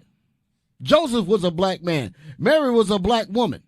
And they fled down into Egypt, fleeing from Herod and his soldiers. That's why they went down there, to hide among the dark nations that was down there. So the same thing when Christ grew up, he told Israel to do the same thing, because the same people was going to be seeking to kill you. That's what we reading. Where we at? Fleeing from Roman persecution and slavery. You supposed to already understand that the Jews are black just because of where they fled to hide. Go ahead. The slave markets were full of black Jewish slaves. The writer had to be somewhat redundant to put the fact that the Jews were black. You supposed to already know that, but he said I have to put that in there just so that you'll know it's not talking about these white folks. The Jews fled down into Africa. So while the Israelites are in Africa fleeing from Roman persecution and slavery, while we were down there from 70 AD all the way up to the 1600s, we were having wars with the Africans while we were down there. Right. Africans was killing us, sacrificing us to their idol gods and all of that. But the Israelites had to remain among themselves, and while we was among ourselves, greatness was coming from us. That's what we're about to read further on in this book. Give me the other part. Give me the other part of the thing that we was asking about earlier. The thing that we was looking at earlier, that we came from, my pictures. There you go. Right. Now, we're getting ready to pick up from us being in Africa. Read that. Come on with it. Same book. This is page 90. Page 90. The black Jews had an advantage over the African tribes. The ones that we were at war with, because they were killing us. They were trying to sacrifice us to their gods and all of that. So read it again. The black Jews. This is the black Jewish slaves. These are the descendants of those that fled into Africa. Over 1 million of us fled down there. Go ahead. The black Jews. This is many generations from the time of 70 AD. Now we up to the 1600s. That's what we're talking about now. Many generations have passed. Millions of us were born now. Read. The black Jews had an advantage over the African tribes. Why? Because we are the former. We got the information from Jacob. We got the information from our father Abraham. That's right. Go ahead. They carried their culture, history, laws, and written records with them. What was the history? Hold a minute. The history, the laws, the written records. What did we carry? The Bible. That's right. We carried our customs. We didn't suffer from no racial amnesia then. We knew that we were the Israelites. Keep that in mind. We knew we were the Israelites at this point. Go ahead. This assured them a constant precedent for the development of a higher social organization. This is what Price was talking about. When you don't have your foreknowledge, you can't even you don't even know how you got to where you are. So you can't even speak about the future. Here we didn't have that problem because we had our records. We knew about the greatness of our past. Therefore, we can envision for the present and think about the future. Come on. In fact, the Jews absorbed some of the native tribes. The Jews made use of every opportunity. They were industrious and skillful people. We were industrious and skillful people, just like we are today. But our people will look at the black inventors of America and think that's something new. And it's the glimmers of our greatness comes through the genes all the way up to now. So I'm not surprised when I see the genes come from our people. You are great people. Right. And you've been reduced to ass shaking. Wow. Go ahead. I skipped something, Bishop. Because of the stability of the black Jewish culture, the Jews were not absorbed into the autochthonous population. In fact, the Jews absorbed some of the native tribes. In other words, we didn't go under them. Go ahead. The Jews made use of every opportunity. They were an industrious and skillful people. In the Jewish Ghanaian states were found kings. Hold it. So we was ruling in Ghana. That's what it's talking about. That's why we got Ghana. That's why we got brothers over there in Ghana, because those are the Israelites that are over there. Read that again. In the Jewish Ghana, in the Jewish Ghanaian states were found kings. Kings. Listen now. Princes. Governors. I want y'all to keep this in mind when I show the next video. We were kings, princes, governors. Go ahead. Generals. That means there's a military. Come on. Secretaries. We had secretaries. These secretaries weren't doing no daggone twerking. These secretaries had sense. Come on. Treasury. If you're going to twerk for your husband, the hell you doing running around in the street twerking in a camera with all kind of perverts and crazy people looking up your ass? Read. Revenue gauge interpreters. What? Where you at?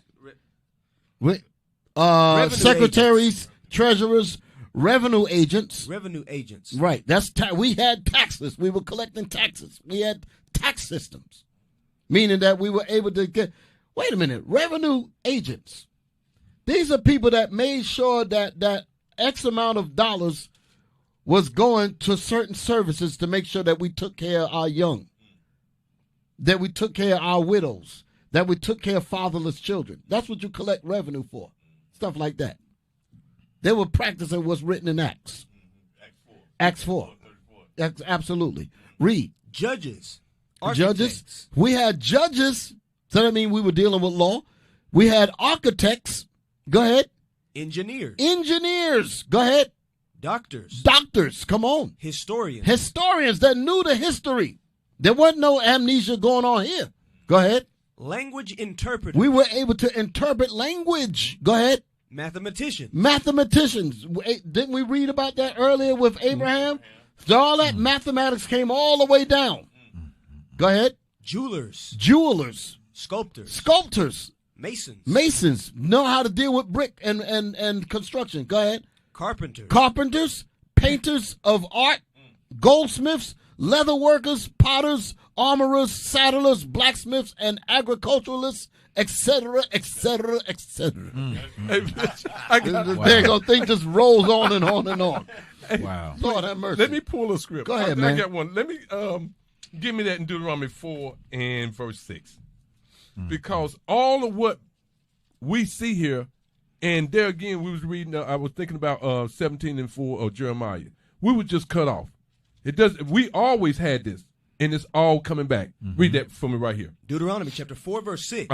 Keep therefore and do them, for this is your wisdom and your understanding in the sight of the nation. All these nations have always seen that we always been wealthy in these areas, Bishop. We always been wealthy in understanding of that was given to us.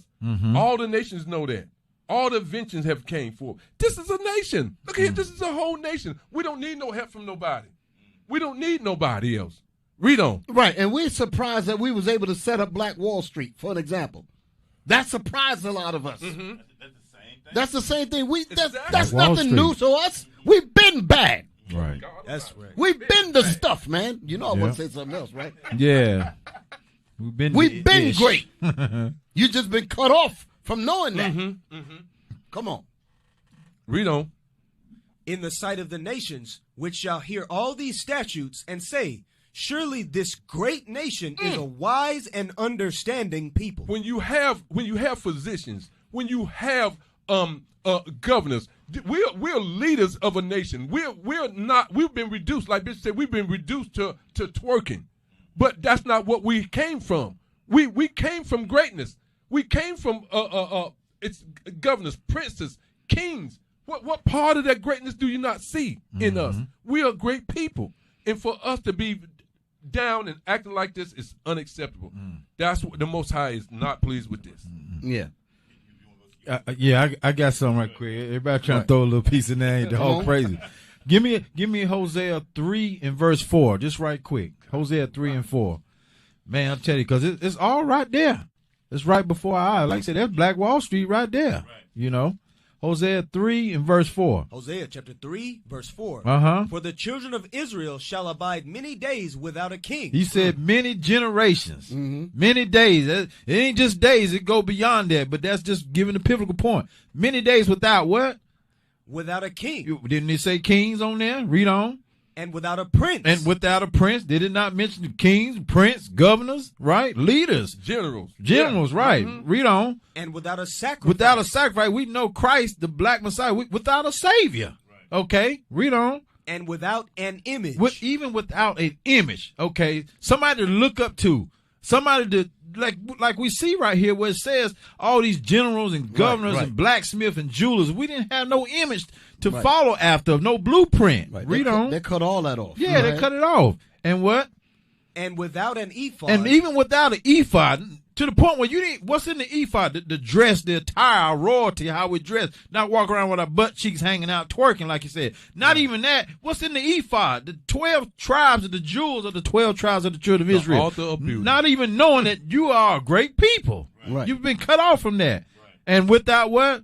And without teraphim. And how would you get a teraphim, images and stuff? Same thing, going to the same thing, what you see right in there. So I just wanted to hit that right there. Right. Yes, sir. Exactly. Hey, you say you had something?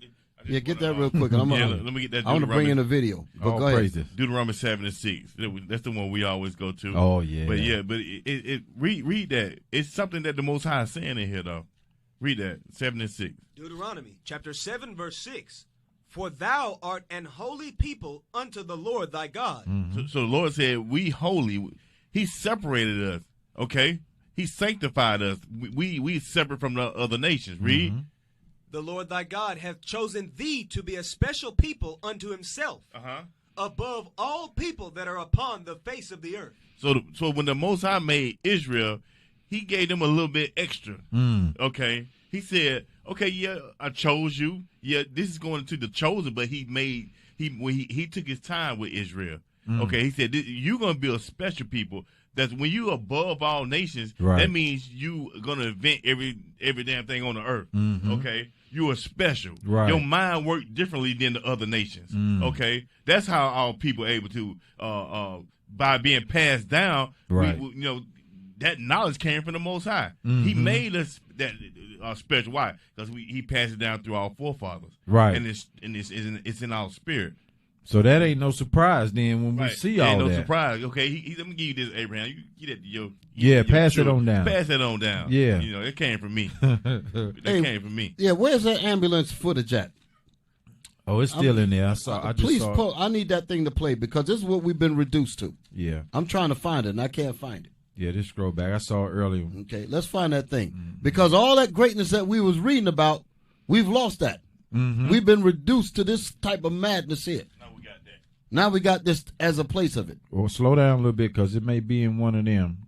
Go back the other way just a little bit, just to make sure we didn't miss it. No. Okay, go on back up. You're moving too fast, brothers. There's one of them. The girl right there in the restaurant. The guy to do the salt sprinkling. You looking for the one with the ambulance though? Right, that's the one there. Right, is that it? That's not the ambulance, is it? Yes, it. That's it. Hit it. That's it. This is what we've been reduced to.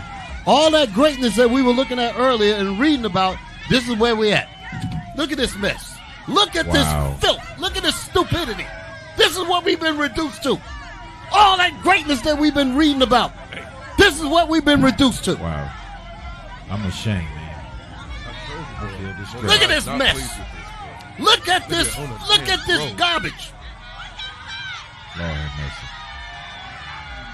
Walk around on the ambulance. Look at this mess. While the paramedics. This is where we at. That don't look like kings, princes. Where's the kings? Where's the mathematicians? Where the architects? Where are they? Look at this. Wow. This is what happened to us. Destroyed. That's Psalms 83 all day long. Look at this mess. This is absolutely this is horrible. Yes. This is horrible. But the only way you're going to be ashamed of something like this is you got to know your history. Right. The only way, because without this knowledge, you think that this crap is normal. Right. You think that this is the way we're supposed to be acting. But after reading all this greatness about us, you'll actually look at this thing. Lord have mercy. I'm just speechless. It's shameful. This is really heartbreaking. Yes, it's shameful. Let's go back to what we was reading in that book. We're so far from that. We're so far from that thing. Put my thing back up there, what Eliakim was reading. Then we're going to get into this video. Come on with it. Read that thing again. From the top? Yes, sir. The black Jews had an advantage over the African tribes. They carried their culture, history, laws, and written records with them.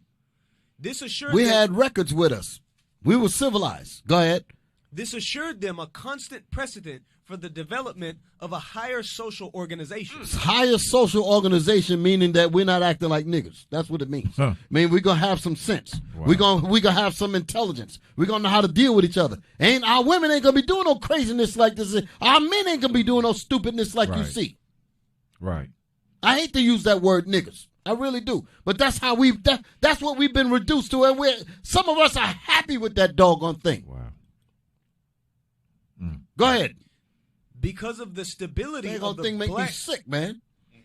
Go ahead. Because of the stability of the black Jewish culture, the Jews were not absorbed into the autochthonous population. In fact, the Jews absorbed some of the native tribes. The Jews made use of every opportunity. They were an industrious and skillful people. We were an industrious and skillful people. Read. In the Jewish Ghanaian states were found kings, princes, governors, generals. You didn't see any of that in that video. You didn't see any of what we read in that filth that we just got through looking at. Read. Secretaries. The women, these women weren't doing what you just saw in that madness. Not at Go all. ahead. Treasurers. What you just saw in that madness was Deuteronomy 28:28. And the Lord shall smite you with madness and craziness. That's what you saw. A cursed people. That's how we act. Because we have no information, no real history about who we really are. You ain't no Egyptians. You're the Israelites, and you're wild and bugged out as hell. Right. Go ahead. Revenue agents, judges, architects, engineers, doctors, historians, language interpreters, mathematicians, jewelers, sculptors, masons, carpenters, painters of art, goldsmiths, leather workers, potters, armorers, saddlers, blacksmiths, agriculturalists, etc. etc. You laughing, Captain Sarah, but what you see, I know what you're thinking. Yeah. Here's the thing about this is a I said a while ago. Right. We don't need no help. This is a whole nation. There's nothing we can build on our own. We don't need no help. We have the intelligence, but something happened. Yeah. That's the point. What you got, Bishop? Why didn't it say amongst them was found niggas and thoughts and booty shakers? Because what you saw by the ambulance was created in America. That's what we're about to show you now. What you just saw was not what we came from. That was our behavior was modified to bring that madness. That's what I'm saying. That's why when you dealing with our people, you're not even dealing with the real person. You're dealing with a robot. You're dealing with a made mess.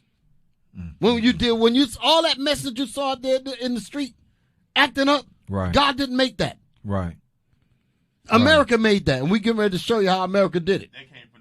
That came from the seasoning. Yeah. Again, that behavioral modification. That's what that is. Right. And what's sad too, Bishop, is when you see all that, the kings and the blacksmiths, all that, and I hope they're catching it. What they're missing at is we see women out there twerking, right?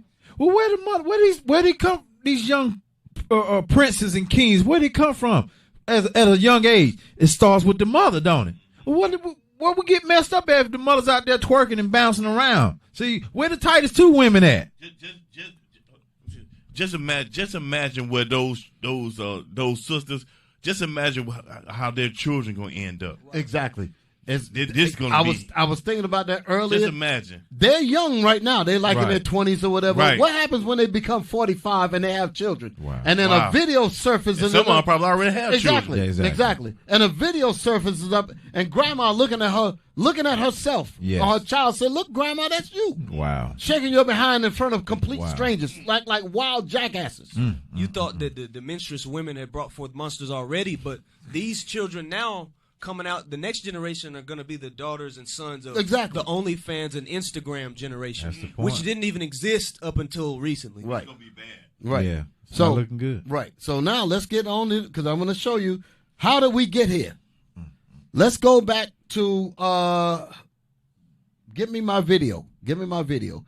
Because we was reading before we play it. Go back to the article again, and I want to set it up. Go back to the article about behavioral. Read that. Read it again, like him. Let's do this quick. Or the seasoning was back it out so you can see the whole thing. Come on. Was the period of adjustment that slave traders and slave holders subjected African slaves to following their arrival in the Americas. In other words, this was the seasoning that got rid of all of that greatness that we read about.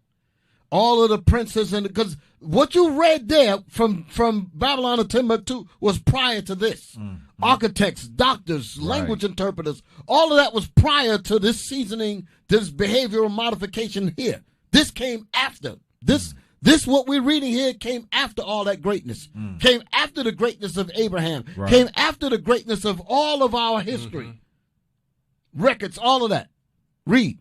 While modern scholarship has occasionally applied this term to the brief period of acclimatization undergone by European immigrants to the Americas, it most frequently and formally referred to the process undergone by enslaved people. Slave traders used seasoning in this colonial context to refer to the process of adjusting the enslaved Africans to the new climate, diet, geography, and ecology of the Americas. We can stop right there. So this whole point was to adjust us to this new wicked system to make us see it as normal, to the point where we're twerking on ambulances and shaking our behind and all kind of filth and wickedness that's going on in the streets. That's what we've been reduced to. How did it happen? Hit it. 1619 in the full effect. This was 1619. Come on, play. This is from the film Goodbye Uncle Tom. Louisiana's vast receiving station. Thomas Hewitt referred to it in his pamphlet. It says on page 106, it is ordered that all slaves upon arrival from Africa shall be placed in quarantine in Fort Bastille.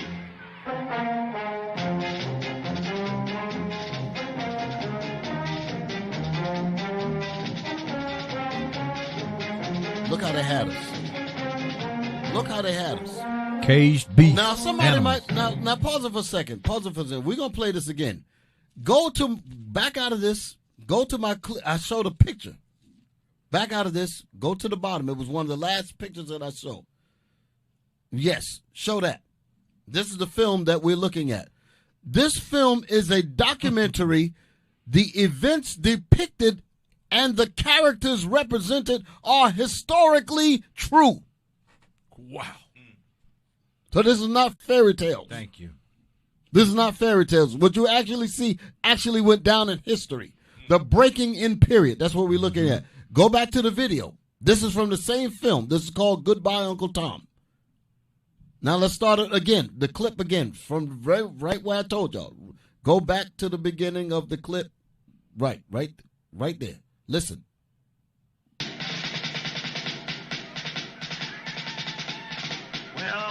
This is Fort Bastille, Louisiana's vast receiving station. Thomas Hewitt referred to it in his pamphlet. It says on page 106, it is ordered that all slaves upon arrival from Africa shall be placed in quarantine in Fort Bastille.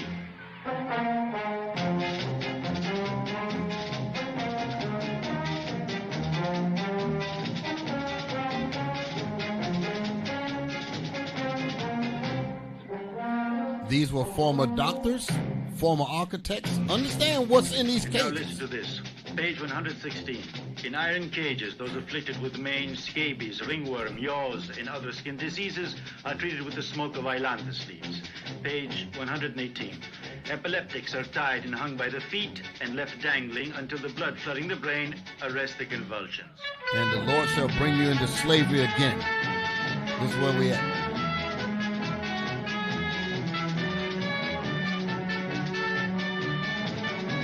By the way, parental guidance is suggested. Here on page 122. It is obligatory that all new arrivals shall be given their first collective bath in water containing ashes, sand, and Lysol. So that's acclimating us, washing off the lice that might have gotten on us from the travel. This is a whole new climate.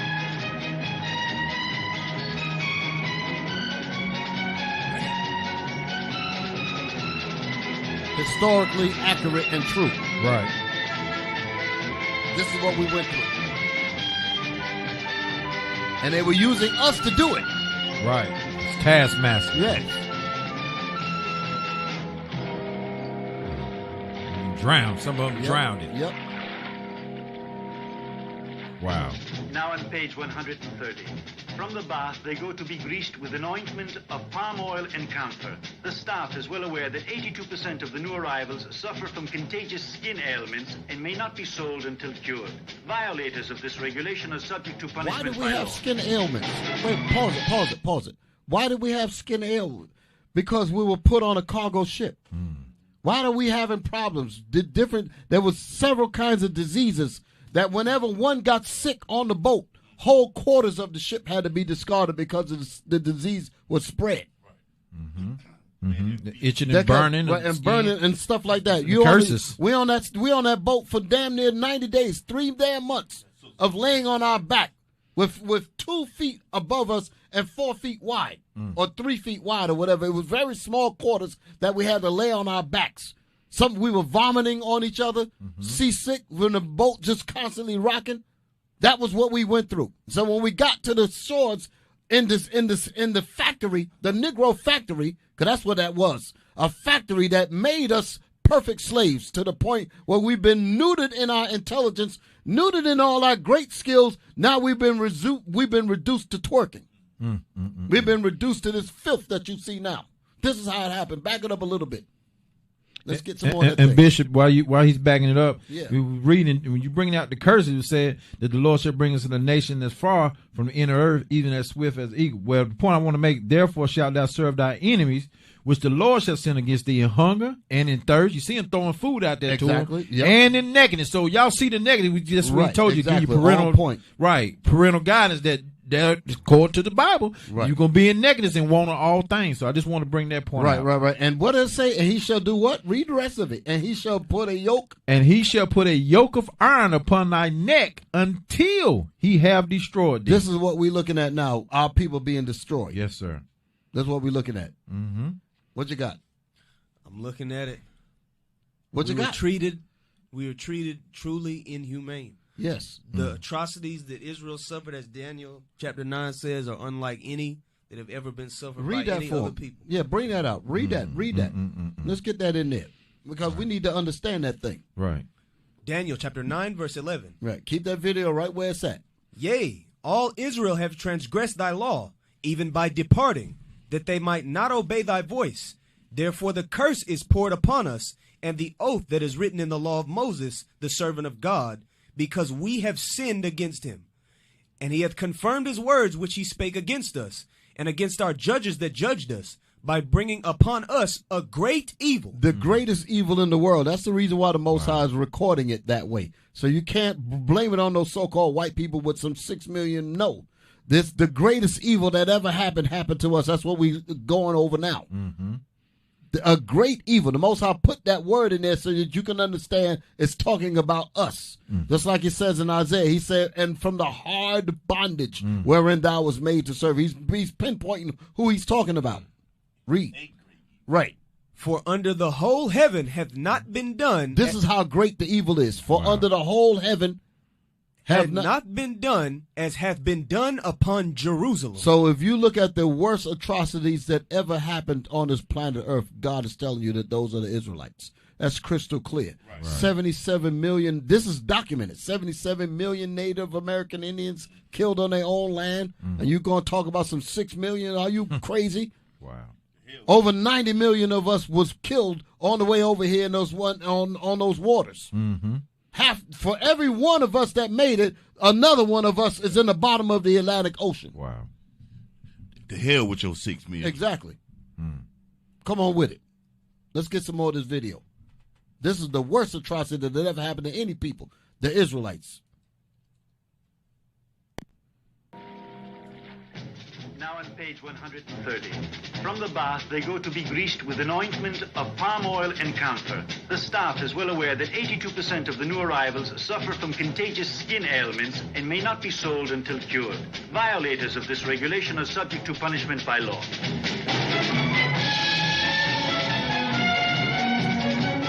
Remind me of an assembly plant. By means of you see how? Pause it for a second.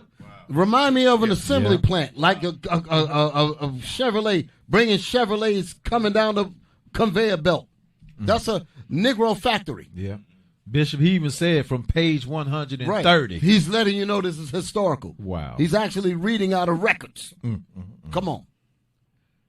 Subjects pass on to the next stage, which is disinfecting and purging.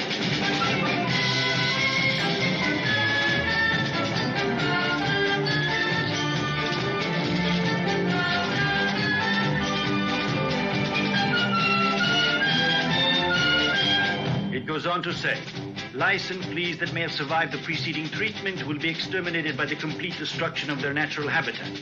The razor, made of top quality steel, is to be sharpened after each 200 shaves so as to avoid the possible destruction of their natural habitat. He ain't just talking about the hair. He means to break them down mentally. Back it up a little bit, because there's something to be said about this. Right, go right there, right there. Break us our natural habitat. Wow. Go ahead.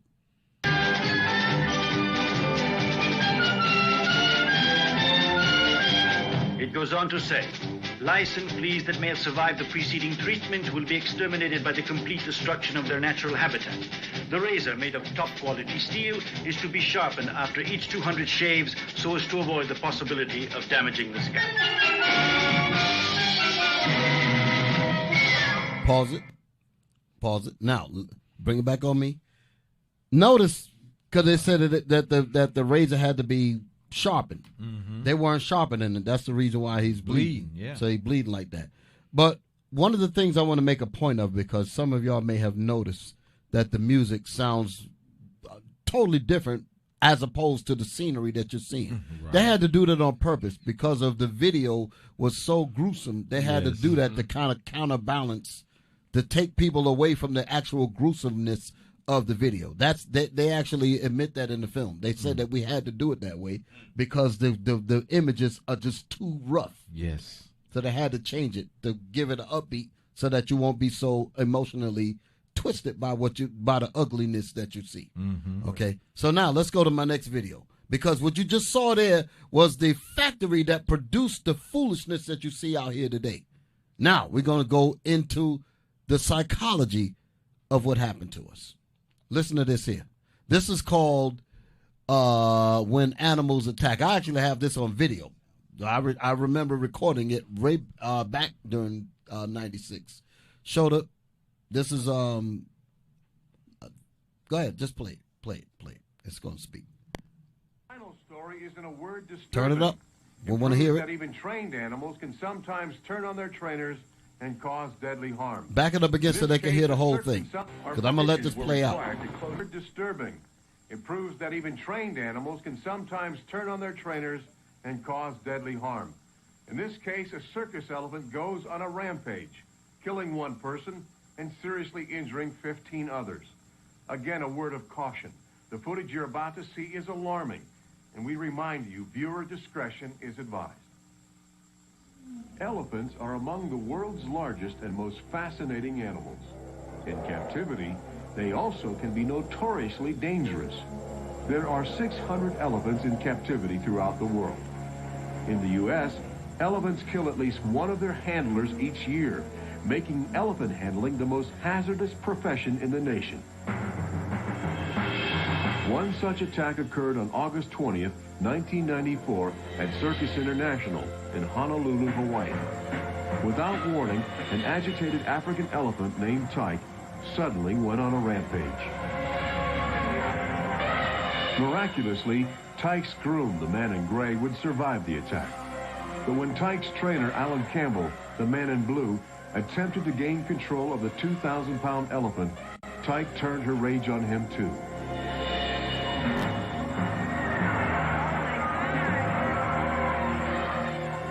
Steve Horano, a PR representative for the circus, was there.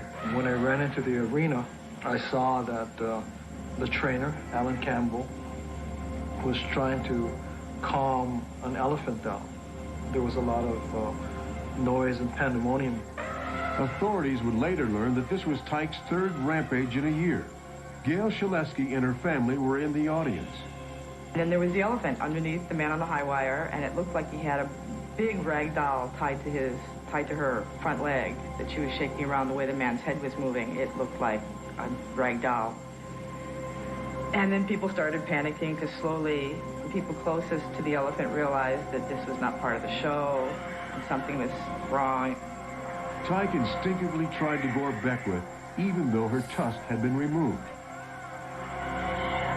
The raging elephant headed for the nearest exit, but her deadly charge had already sent a wave of panic through the crowd.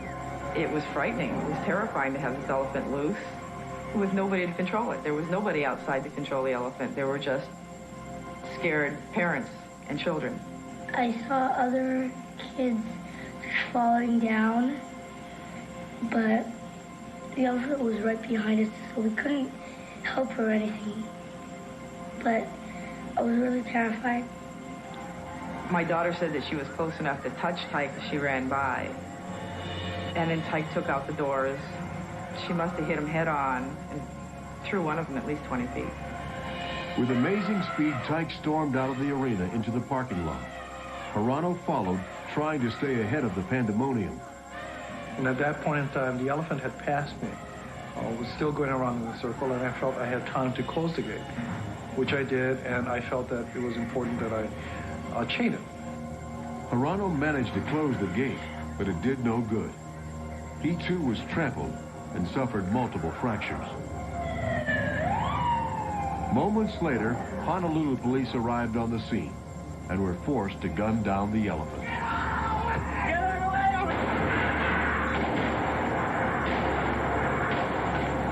If the police hadn't fired when they did, I would not be alive talking to you today. And I guess they thought my life was in danger, so that's the point in time in which they fired.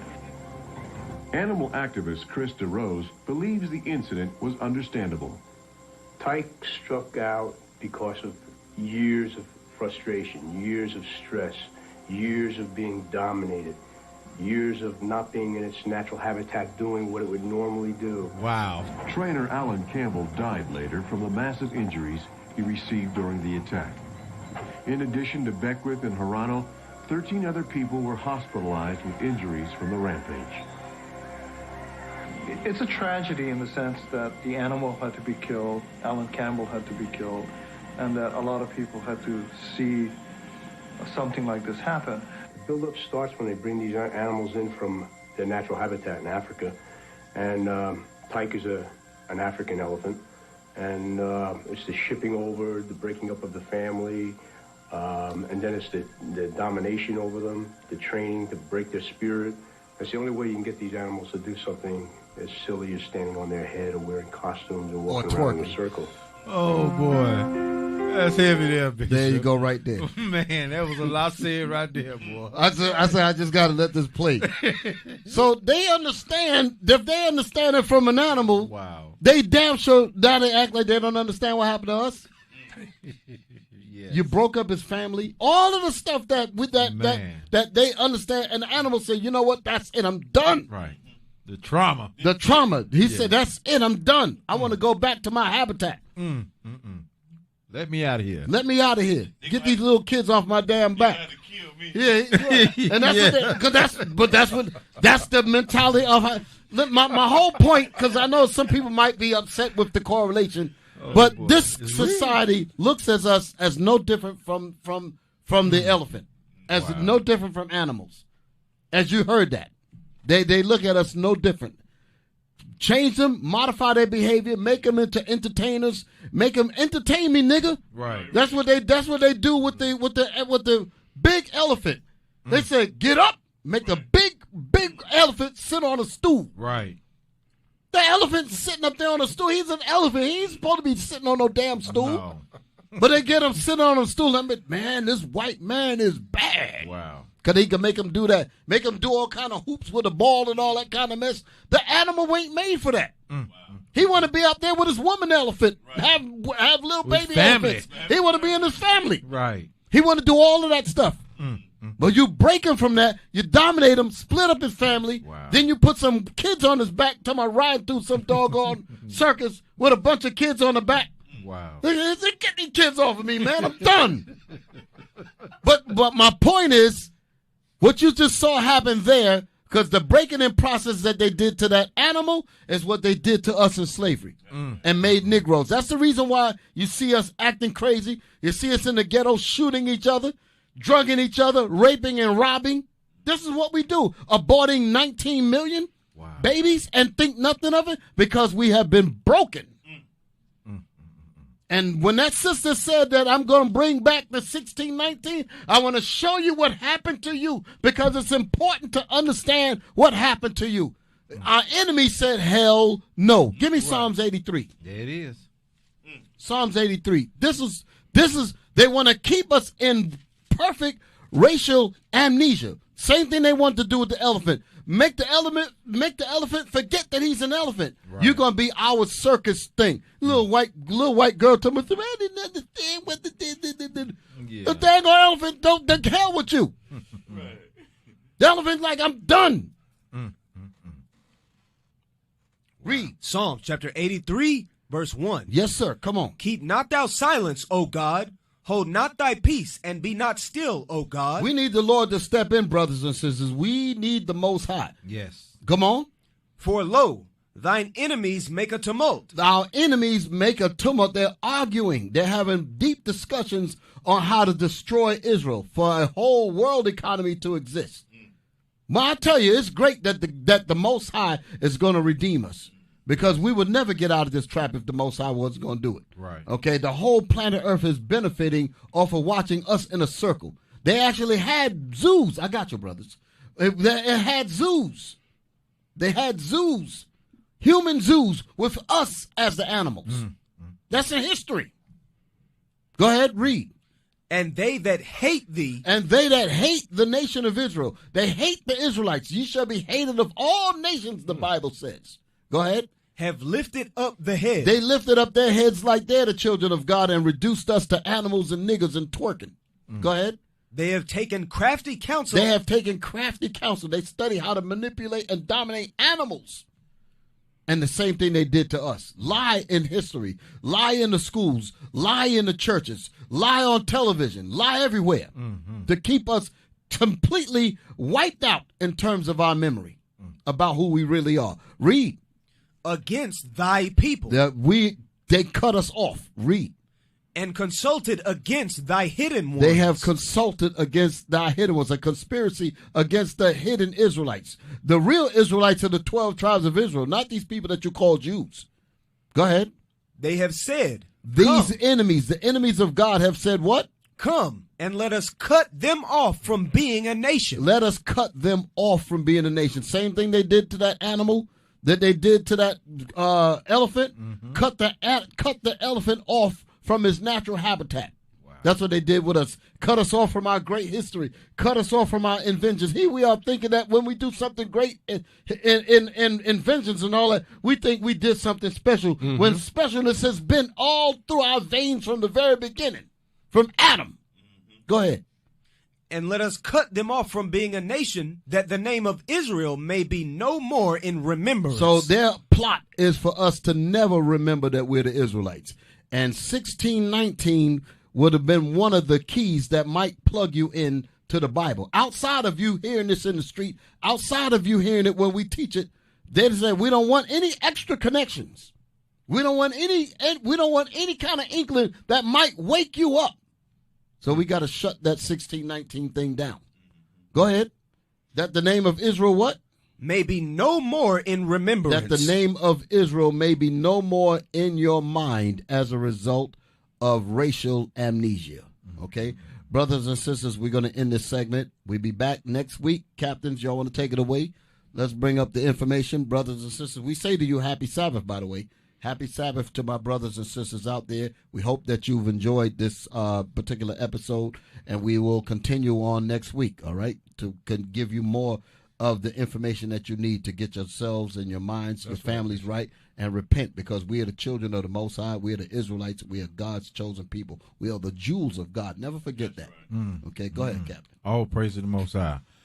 All right, put that over there. All right. Do not neglect to give alms. For those who you like to give alms, fill out an envelope and place it in your alms box in your local IUIC assembly. To give alms online, donate to IUIC Concord, okay, via PayPal at iuic.concord.nc@israelunite.org. Also, you can donate to the Booster Club via PayPal at iuic.fundraising@israelunite.org. And we thank you all for your donations and contribution to help us continue to push this gospel to the four corners of the earth. All praise to the Most High. Brothers and sisters, we say shalom to you. Hey. Happy Sabbath. Go ahead, Captain. Shalom, Israel. Yeah, happy Sabbath, Israel. Shalom, Israel. Shalom, Happy Israel. Sabbath. Happy Sabbath. Okay, Most High Bishop, Christ y'all Christ. stop with the crew. We see you next week. All praises. Shalom.